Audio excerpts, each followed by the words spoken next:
GEM is a global project, a global research project about entrepreneurship. It's about the image of entrepreneur in the society.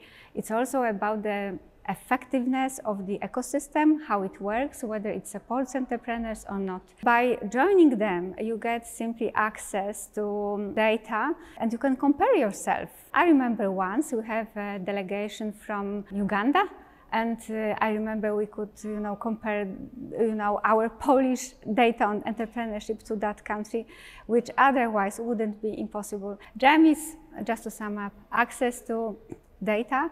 It allows you to observe trends. It allows you to compare yourself to other countries, but it also helps you to actually design policies for entrepreneurs who are more designed to their needs. When we started GEM, we could see in GEM that we have a very vibrant early entrepreneurship sector. The level of early entrepreneurship was high. It was something about 10% of adult population. And we, of course, saw the signs of that. That's why we engaged in designing instruments that would support startup growth and their development. With the time being, we also observed that our early stage entrepreneurship rate started to go down, while the rate of the owners of established businesses goes really up.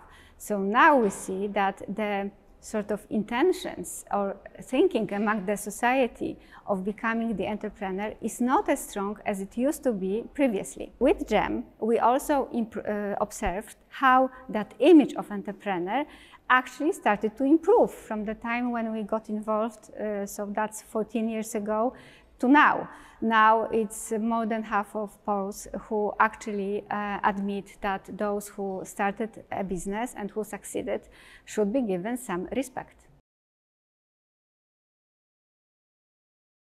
I would recommend get on board. Researchers will get access to data and can, of course, do our own research. And by engaging in GEM, you also position yourself as a country who takes a step into global discussion about entrepreneurship research and who provides data on that. But it's also the place where policymakers can get data they need. Without GEM, you will not understand, for example, what drives people to start a business, because such data are not available. With the time, you can observe changes. My advice, don't get too sad if your indicators go down. It happened to us, and we kept gathering data, and they went up. But this actually slowed down, raised questions, and we started to analyze even deeper what actually had happened. Because, for example, with GEM data, you get sort of the first signs that something is just starting to go wrong. So there is a time to design an intervention or simply, tackle that problem.